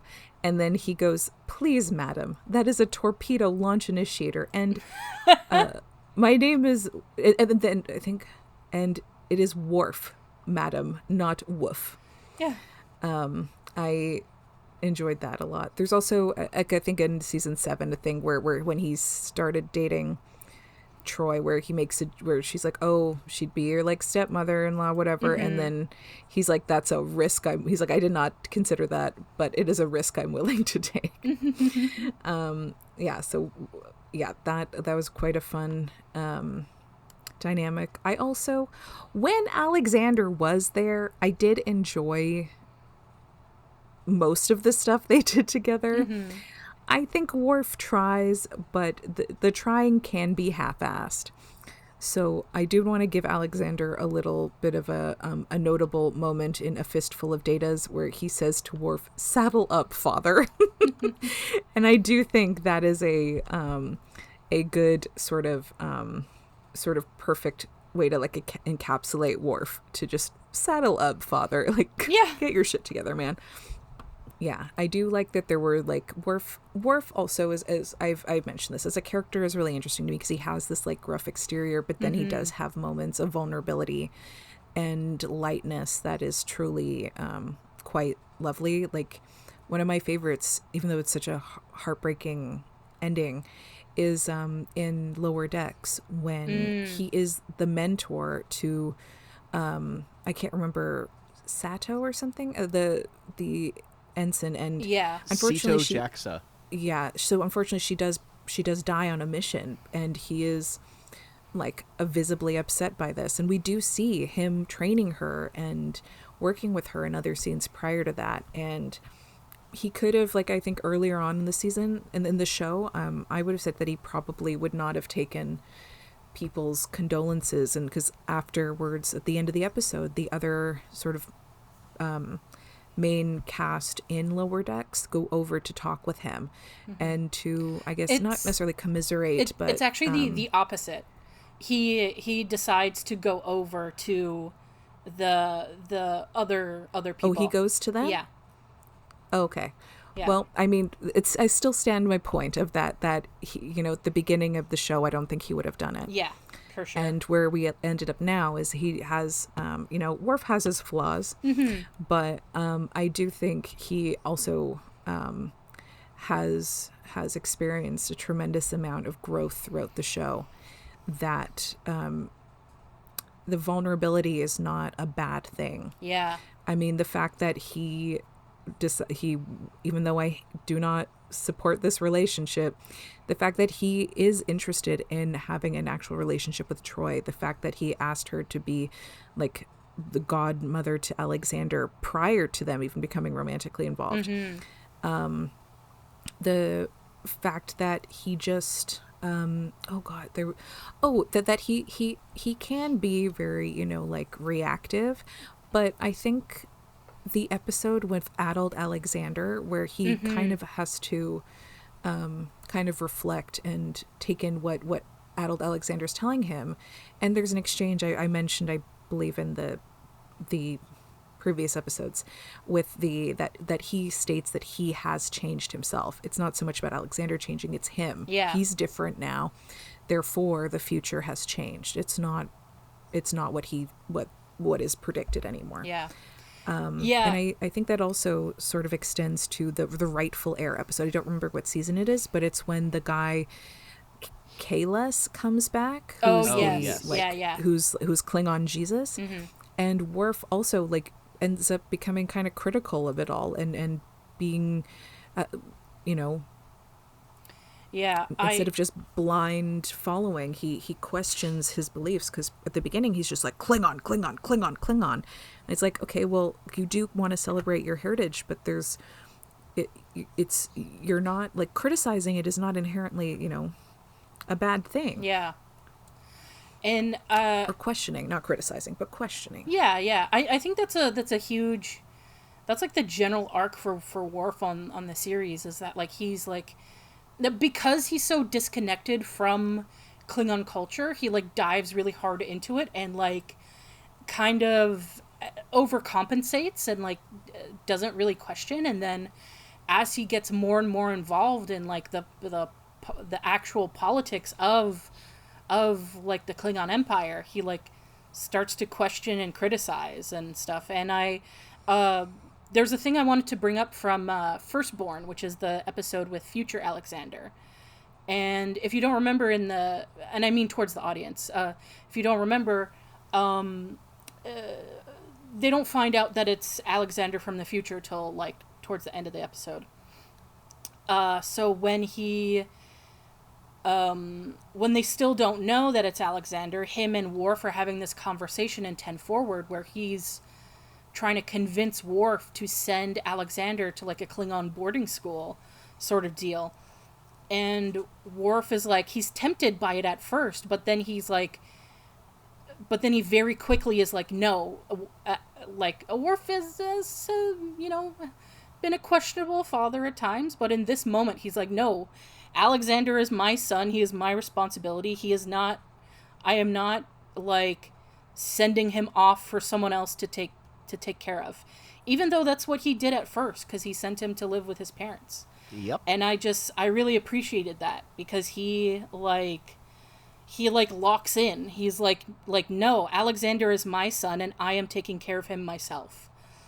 And like you mentioned, Dory, I love the conclusion at the end of the episode, and he's like, no, Alexander doesn't have to change. I'm the one that has to change. And I think that's also like wish fulfillment for myself and a lot of other people with their parents. I wish they would have come to that conclusion. So yeah, I really appreciate Worf's like character arc throughout the series. That's it. Fair enough. Yeah, sorry. I wasn't sure if you had more to say there, but no, he has a excellent arc throughout the series, and we've already kind of spoiled that we'll see more of him, but it's different. It'll be a while. Yeah, it'll be a while, but it's also different because it's under different writers at that point, and they end up taking a different direction with him. And you don't really get examples of that on... No, I know. You don't really get examples of that on TV very often, where you like see characters that have gone through like really major writing directional changes through like different writers. And I'm actually excited to see what will happen when we get to meet O'Brien again, and I get to compare him a little bit, because you don't actually see him that much across TNG, and when you do, the depth of him is usually kind of vapid. Like, there isn't a lot there. Yeah, he's supposed to be like, the lower class everyman kind of guy on TNG, when he does show up every now and then, and so now we'll get to see where they go with him next. And I don't know, there's other characters that popped up in TNG that we'll see them do other takes on as things go forward. It'd be nice if... I know so much about the characters they wanted to bring back and never did, and I'm sad about that, and I'm just remembering it now. And it just reminds me that, like, for all of the great ideas that there are in television, in the way that, like, this direction of television went, that sometimes it just came down to you couldn't schedule people, and you couldn't plan things the way that you wanted to. Like that one episode that was supposed to have Robin Williams in it, that could have been brilliant. But I mean, Dory, we have instances like that. We were talking about me watching Arrested Development again recently, and how season 4 is a wreck because they just couldn't schedule any of these people to actually be on set at the same time for very long.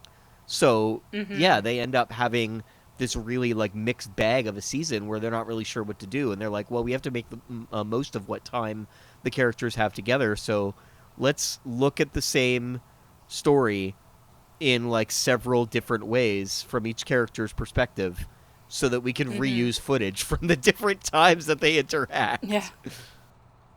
My favorite is, just to get off on a like slight tangent here, one of the things I love in terms of that scheduling thing you were talking about, Jeff, is when there's like an episode of a sitcom where they like go to like they're like on location, like they're at like Disney World or some shit.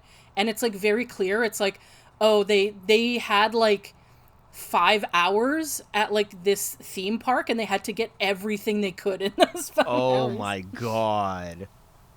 What a nightmare. Jeez. Yeah. It's like Friends, but they're like, you know, they're at Yankee Stadium or something. It's like Friends, except good. I don't think they ever did that. Yeah. No, but no, like, you know those episodes, like, it's like Dory, like, whenever they did an episode where it's like, oh, they're, like, actually outside. Right. Yeah. Anyway. Good times. Outdoor visits. Mm-hmm. They brought the cast outside. Yeah. Fresh air. Yeah. So my next one is Geordie. Mm-hmm. So then from Booby Trap, Geordie goes, "That's the visiting dignitary talk. What's the inside story? Off the record." And the computer goes, "Access denied. Personal logs are restricted." And then Geordie goes, "Great, another woman who won't get personal with me on the holodeck." Like, that is classic Geordie. Yeah, I also feel like Geordie was underutilized in the series. Oh, absolutely. Mm-hmm. Absolutely. I enjoy the all the roasting of him, like being horny in the holodeck. Mm-hmm.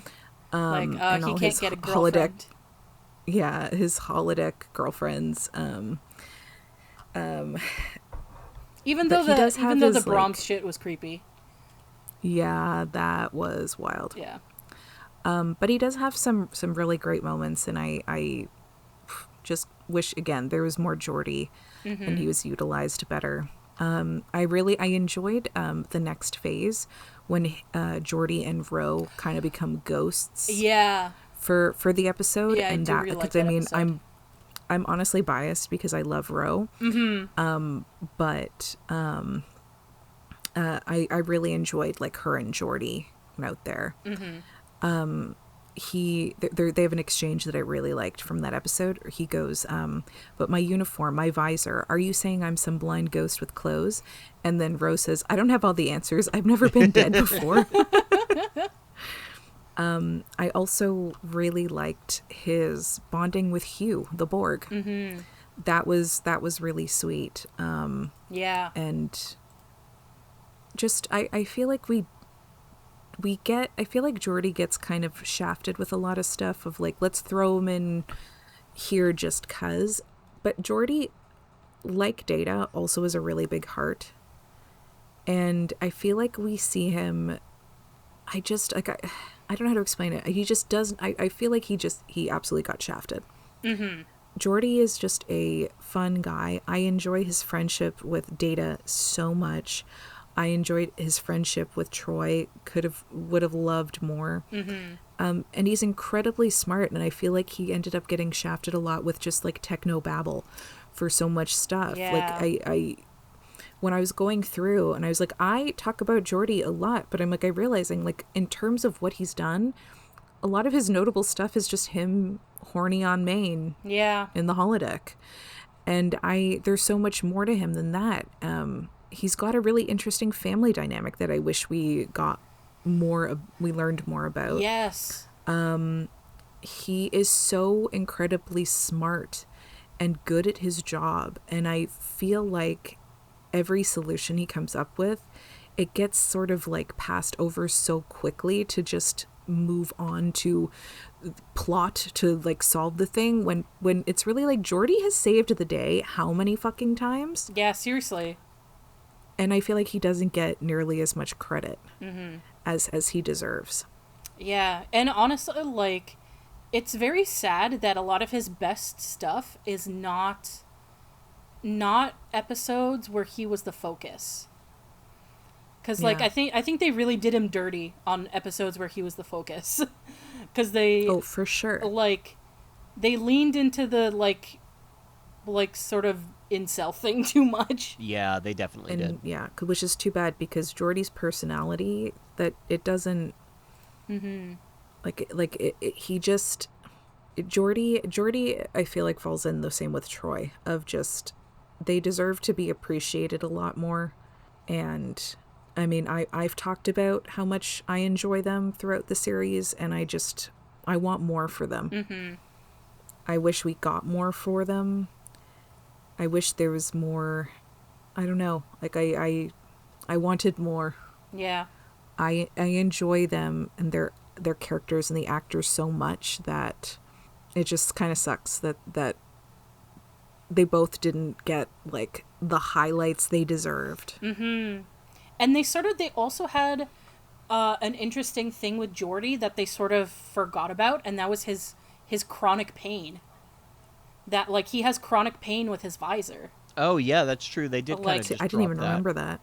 Yeah, and that could have been such an interesting thing with his character if they'd like kept up with that. Yeah, his biggest development he got on the show was when he briefly had a beard. Yeah. That was a bigger deal than anything else. Yeah. Which is truly wild. So and I think that's because he was filming a different project and he needed a beard for that, if I remember correctly. I kind of remember Jeff saying that he was getting married and wanted the beard for the wedding or something.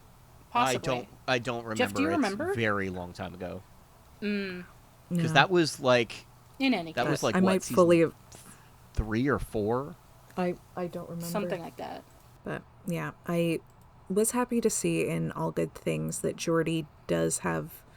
I mean, it's too bad that he randomly ended up as a writer, but does seem to have some success, which is like nice. And I do think he also, his line in All Good Things when he goes to see Picard is truly the like most pivotal line to summarize the entire show. He goes, Captain Picard to the bridge. Captain, we've got a problem with the warp core or the phase inducers or some other damn thing. And that is like, that is the show. Yeah. That is TNG. Yeah. I've also, over the past little bit, I'm definitely becoming a Data Geordi shipper a little bit. Just a little bit. I think it would be fun. But either way, I love their bromance. Yeah. I enjoy their friendship a lot. And then last but not least is Dr. C. I really enjoyed she taught Data to dance in Data's Day. Yeah. Which was really cute. I really enjoy. Oh, this is more like Dr. C. Riker and Worf basically roasting Geordi for his beard, and she said that beard is basically makeup for men. In which they were all like, "Wait, what?" Yeah, and I mean, like, where's the lie? Yeah. Yeah. I enjoy when she was in charge. When she became captain a couple of times, or she was in the captain's chair a few times. I really enjoyed that. I did also really enjoy the recurring bit of Dr. C making people be in plays. Yes. Because I do that a few times, and I love that people just like want to say no to her but don't. I really love her and Picard's breakfasts that they have consistently throughout the series. But I do think my favorite thing about Dr. C is how unhinged she is. Yes. Because I do think she's a talented doctor, but at the same time, she's actually insane. This woman, I love her, but also this is this is not a criticism of her because part of why I like her is that how absolutely unhinged she can get. Like there's the episode where she is trying to figure out a murder case, and she does some incredibly unethical things. Yes. She like tests people's like the body for I can't remember. She does tests on the body that is explicitly told not to. Like she constantly like breaks the ethics of the medicine over and over and over again. Yeah. And she makes like incredibly insane decisions. Also with like the Sub Rosa episode of her sleeping with her grandmother's lover. I don't know. Yeah. Like it's actually insane. But at the same time, she's actually amazing. Yeah. She's incredible. No, I love she's Dr. C. fearless. Yeah. She's insane. I love her. And I love that, like, and listen, Star Trek has a lot of problems with women. You think? All right? Like, there's no getting past that. Yeah. But what I will say, what I love about Dr. C, like, I love her character in general, obviously. Like, she's like, assertive, like, ambitious, like you said, she's just, like, unhinged. I love that. And the other thing I love is that within the universe of the show, like, she doesn't get treated as, like, because in the real world, like, a woman who is like that, who's like assertive and ambitious and takes charge, is like not looked upon very positively. But within the universe of the show, like, no one, like, I haven't experienced, at least not that I can remember, like, the double standard that usually exists, where it's like, you can, a woman can do the same shit as a guy, but she gets shit for it while the guy gets praise. And it's like Dr. C does things that, like, that writers would usually give to a male character, but she gets to do them, and no one looks, like, and people still admire those characteristics in her, rather than having, like, the double standard that usually exists, where normally a female character like that would be looked at very differently. So that is one in the win column for Star Trek in terms of treating female characters equally. For sure. They got a lot in the other column in the L's, but they do have this in the W. And she is a good mom to Wes, yes, but that's not her whole shtick. She's not just, she's the mom. No, she's insane. Yeah. This woman is actually, like, I feel like the phrase, I support women's rights and wrongs, yes, perfectly encapsulate Dr. C. Because, she does the most insane shit, but she's not, like relegated to, she's the mom, and she's got to be all, like, I would never look at Dr. C and be like, matronly. Like, this woman is unhinged, and I could not support it more, and I like that they do let her be. And also just a nice mom at the same time. It's not her single quality. And that's the other point that I forgot that I was going to bring up, is that, like, they don't, a lot of times when they do make female characters have those attributes, they make them, like, either, like, older or, like, really butch or whatever. And not that there's anything wrong with that. I am a butch woman myself. But it is nice to see them giving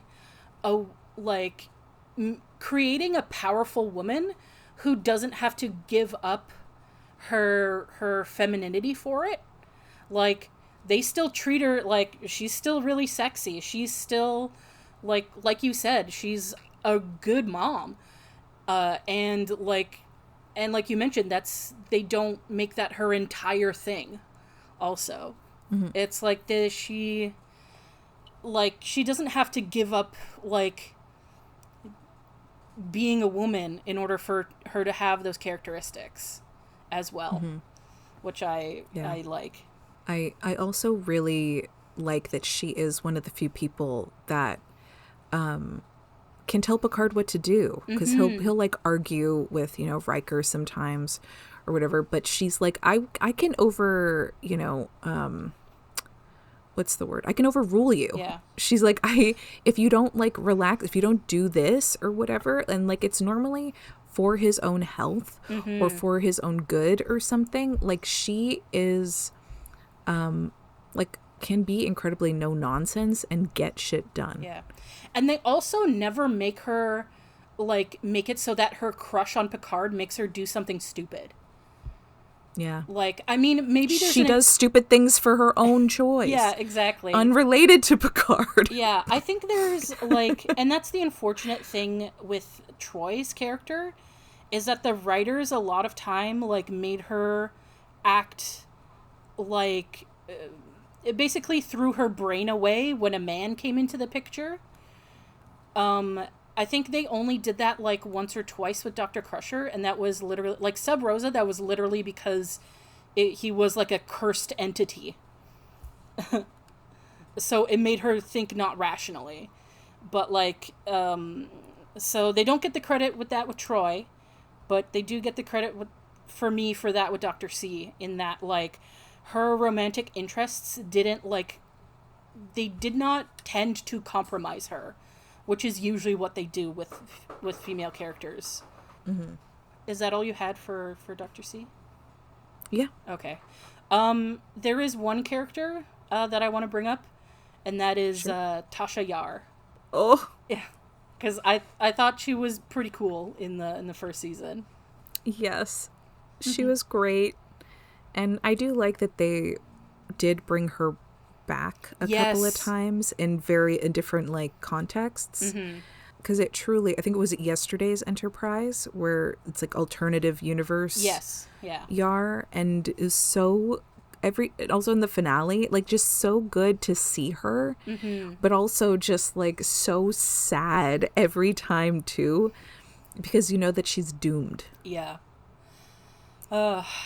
And Yar's the sort of Yar, I appreciate that they also like she was very like assertive and in control and like respected, and I really appreciated that. And she was also like it was the 80s, so that her more butch look was a little more normalized at that point. Like that wasn't like too out there for her, like for her general look, but I do appreciate that there was like a woman more on the butch side who was like respected and assertive and stuff. She was great. Yeah. May her memory be a blessing. Yeah. I did not enjoy that her fate was to be like basically a forced marriage sort of deal. Oh yeah, that's a choice With the Romulan guy. Yeah. Yeah. But I liked her. I like her character. Okay, that's fair. Pleasant surprise to see her in All Good Things. Yes. So the next category is favorite episodes. So I just did one per season. These are, from what I remember, my favorite episodes, but take this with a grain of salt. So for season 1, I put The Big Goodbye. That's a great episode. Season 2, The Measure of a Man. Yes, I think that's probably the highlight of season 2. Season 3, I put Yesterday's Enterprise. Nice. Season 4, The Drumhead. Hell yes. Oh, yes. Season 5, Cause and Effect. Yeah. Season 6, I put Ship in a Bottle, but I also wrote Rascals. Amazing, Dory. Amazing. Yeah, I love Rascals. I enjoyed the shit out of that episode. Yeah, I don't care what anyone says. I love Rascals. He's my number one dad. And and for season 7, All Good Things. All right. Yeah. Yeah. I think I'll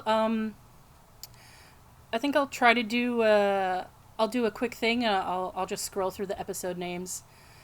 For season 1, one that you didn't mention that's like my favorite is Conspiracy, which is the second last episode, and that's where the sort of like bug things like take over everybody.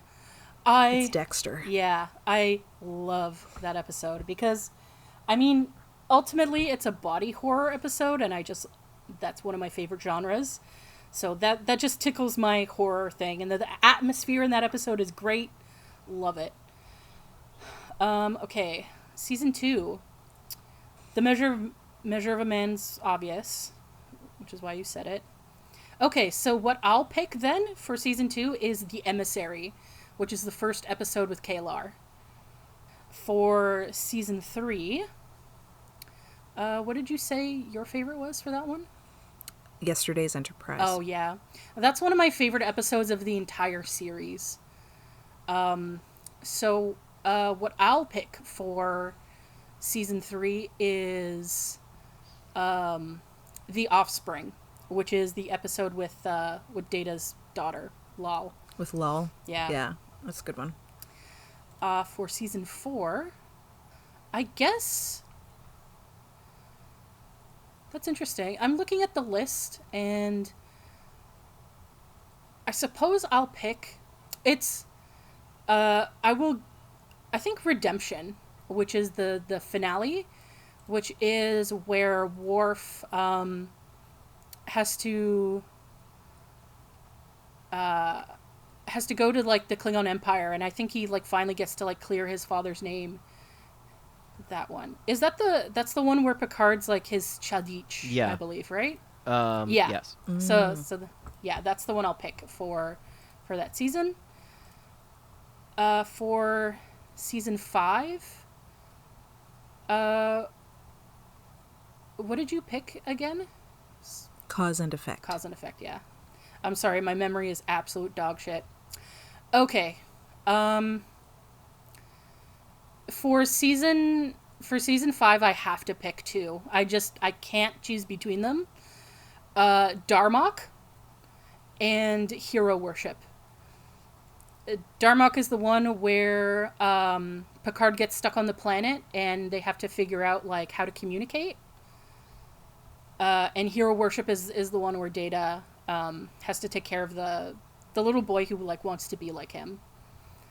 Because Hero Worship's like one of my favorite. Like Hero Worship and Darmok are like those are series highlights for me. Like if I have to pick like episodes out of the entire series, like those are 2 that I'm gonna pick. And for the next season, I believe you picked Rascals for season 6, and yeah, season 6 has a lot of good ones. But I'm gonna pick Tapestry. That's the one where Picard dies, and he gets to go back. Yeah, rip. It's a sliding doors moment. Mm-hmm. For season 7, again, this is a difficult one. There's a couple good ones. But I'm gonna go with Lower Decks for season 7. I think that's another standout of that season and of the series in general. Mm-hmm. Yeah. So those are my picks, like of my top episodes per season. So for me, season 1 is obviously the most racist episode there is, Code of Honor. We all know this is one of the greatest episodes of the series. No. That was the third episode. That was the third episode. Yes. Yeah. No, I'm going with Data Lore because I love seeing Brent Spiner act with himself on screen. That is so much fucking fun to watch. Season 2 is tough for me, but I actually really like peak performance out of that one. Oh yeah, that's a great one. It is, yeah. Like the Ferengi are in it again, which is kind of annoying, but the guest star playing what do you call it, Kolrami, is like just so much fun on screen. I absolutely love him. Though I will give a shout out to Q Who, because that's the one that introduces the Borg, and there are parts of it that are quite good, and there are other parts of it that are really weird. So I wasn't going to give it like a 100% kind of rating. Yeah. If for anyone listening that doesn't remember, that's the one where they do war games, and Data like plays a weird game with the guy who's on board, and he loses, and he has like a crisis over it. Yes. And that where Picard has that great line of it is possible to commit no mistakes and still lose. That is not, what does he say? That is not a not mistake. That is not a weakness. That's life. Yes, yeah. And I do want to give an honorable mention to A Matter of Honor, which is where Riker does the exchange program with the Klingons. Nice. For season 3, I'm definitely going with neither Yesterday's Enterprise nor The Offspring. I'm going for part 1 of Best of Both Worlds, which is, I think, the best Riker episode in the entire series and it's not even close. Because it's just such a great arc for him, and it's too bad that part 2 of it doesn't really take it to like a conclusion it takes it to a conclusion that's kind of satisfying, but that's about it. Yeah, it's a good episode, but it's definitely weaker than the first part. Oh yes, yeah, for sure. Yeah. Into season 4, I'm 100% going with what's it called? Sorry, I had it a second ago. Here we go. Remember Me.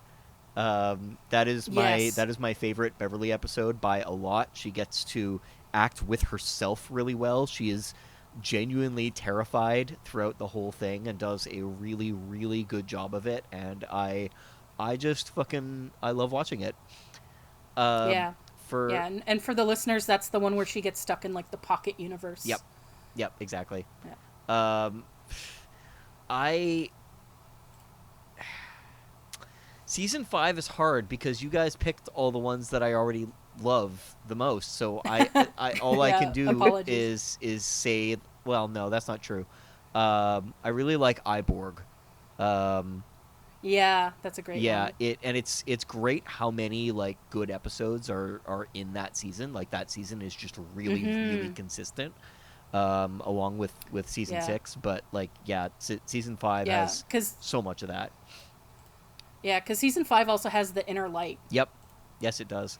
Yeah. And it also has the next phase, which I don't think is like a lot of people's favorite, but I do really like that one. And that's where Ro and Geordi are like basically ghosts. Yep.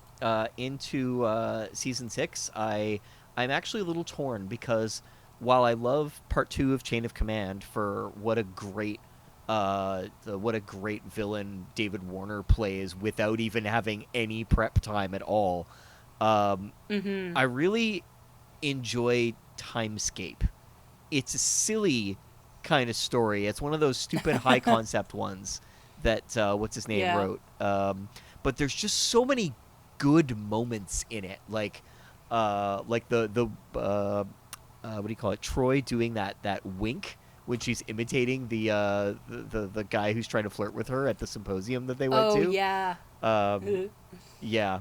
And Picard doing, he just kept talking in one long, incredibly unbroken sentence, moving from topic to topic so that no one had a chance to interrupt. It was really quite hypnotic. Good shit. Good shit. Yeah. Season 7 has always been tough for me for so many reasons, because what I like in season 7 I think are just really consistent episodes. Like Parallels is like really consistent. It does a good Worf story, a good Worf mystery. Lower Decks we've already talked about. Preemptive Strike we've already talked about. But the one that I always keep getting myself drawn to, because it's such a light watch that's still a very good story, is actually Thine Own Self. I really enjoy Data's entire entire episode of not remembering who he is and having to still act like Data, and I love that so much. Yeah, I do like that episode. It is like it's an easy watch. Yes, definitely. Yeah. I will give shout out to 2 episodes though in season 7, which is the Pegasus. Oh yes, that's a really great episode. Yes, it is. And I know you guys weren't fans of it, but Firstborn, the one with future Alexander. Okay, that's fair. And I think this is one of those episodes where spoilers actually improves the episode, because when I was watching this knowing the twist that the character that shows up is Alexander from the future, it made a lot of scenes. It gave a whole new perspective on a lot of scenes, and the way that this person was talking to younger Alexander, and it kind of like, it really just got to me. Like it affected me emotionally a lot when I knew, like when I watched the episode knowing that person was Alexander from the future. Okay. Yeah. So I just wanted to give it its due. And Dory, I think you said that was your last category, right? Yep. I just want to give one shout out, and that is my favorite outfit of the series. And that's Riker's in Angel 1, where he has the one nipple out. Oh, hell yes. He's on like the misandry planet, and they force him to wear that like really sexy outfit with like the silk thing with like one. Yeah. Yeah, that's a pretty accurate description of it. Well, yeah, that planet is where men are systemically discriminated against. Yeah, I know. So I know. You are 100% correct. It's just very funny. Yeah, I just wanted to make sure that got a shout out. Okay, so now we are going to give you all a special treat, and I'll let Dory explain. Okay, so back in the first season, I mean, I know this has been mentioned before. I said I was going to write my own episode, and then I didn't, and then was like, okay, maybe I'll write a fan fiction. So I did write we'll call it a short script. It is very dumb. It is very silly. So bear with. Also, Jeff and Maggie have not seen this. Yeah. I've been waiting to the last possible second to send it to them because I wanted it to be like full, just like a complete surprise. Yes. Yeah. So bear with 1 second. I'm going to send the Google Doc. Okay. Now, oh my God, I'm so nervous. Okay, so this is called Feline Celebrating. All right. And so we will, just to make sure we keep things straight, we'll state our character's name before we say our lines. Yeah, okay. That's fair. Jeff, I guess whenever you're ready. Picard. Captain's log, stardate 10813. After saving another group of microscopic beings from destroying the ship to avoid becoming extinct, we are headed to Starbase 69420. Nice. For some well-earned shore leave. In the meantime, Data has requested the bridge's crew presence in the observation lounge. Interior observation lounge day. I'm assuming because it's always dark out. It's hard to tell. Picard, Worf, Troy, Riker, Dr. Crusher, Geordi, and Guinan sit around the table with Data standing at the head of the table. Data. Thank you, everyone, for attending this meeting on such short notice. I have an important announcement. I have recently learned that celebrating a pet's birthday is a uniquely human experience that I haven't tried yet, so I would like to throw Spot a surprise birthday party. Everyone nods their head in agreement and joy. I will require a party location, decorations, entertainment, food, and most importantly, a cake. Who would like to take on each role? Guinan. Well, Data, you are more than welcome to have the party at 10 forward. It would be an honor to celebrate Spot. Riker. I'm happy to provide the entertainment. I need to give my bone a good working. Picard. And I can join you on my flute. Will, do you happen to know Frere Jacques? Riker looks at Picard in complete disbelief that he would even suggest a non-jazz song. Oh geez, I'm Troy too. Yeah. Troy. Yes. Yep. Worf and I will platonically work together on the decorations. Remember, folks, we are reading this for the first time. Data, do you have a particular theme in mind? Oh God, I have to talk to myself. Yeah. Data, correct me if I'm wrong, Counselor, but wouldn't the theme just be Spot's birthday? Troy.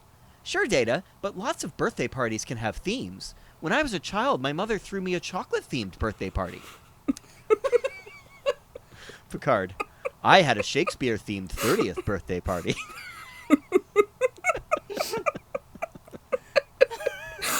Geordi.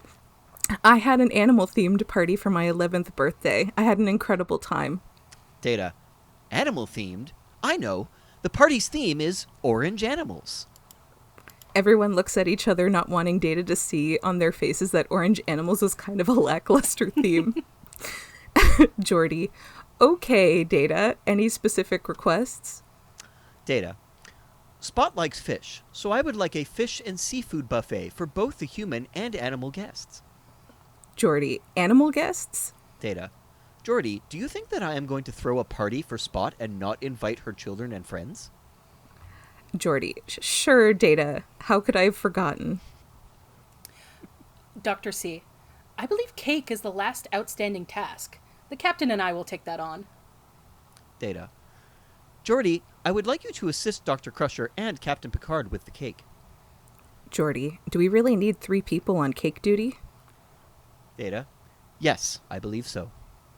Geordi, if you say so. All right, everyone, let's make this the best birthday a cat has ever had. Everyone gathers into a circle and puts their hand in the middle. They all say, 3, 2, 1. Spot. Interior 10 forward day. Worf, Troy, and Alexander are putting up decorations. Troy and Worf are taping up the birthday banner and suddenly make eye contact. Troy and Worf in unison. I treasure our Jeff? Oh. Troy and Worf in unison. Yes. I treasure our platonic friendship, and we will be great friends for eternity and nothing romantic ever. They high five. Then go help Alexander tape up yarn around the room. Interior ship stores day. Picard, Dr. C, and Geordi enter the bakery in the mall. Sure, they could have gotten a cake from the replicator, but this is a very special occasion. Dr. C, it smells so good in here. Picard, but not as good as you. Pardon? Picard, nothing. Geordi, obviously notice that exchange, but choosing to be cool. Okay, what kind of cake should we get for Spot? It's gotta be special. Let's think outside the box. Dr. C, Picard can think inside or outside my box. Geordi, Jesus Christ. Dr. C, no, I said Picard can, not Jesus Christ. Picard, what did you say I can do? Geordi, now I understand why Data sent me with you to get the cake. You can't get anything done together without it getting weird. I beg you, please talk to each other like adults instead of this perpetual horny state you both seem to be in. Dr. C, you're so right, Geordi.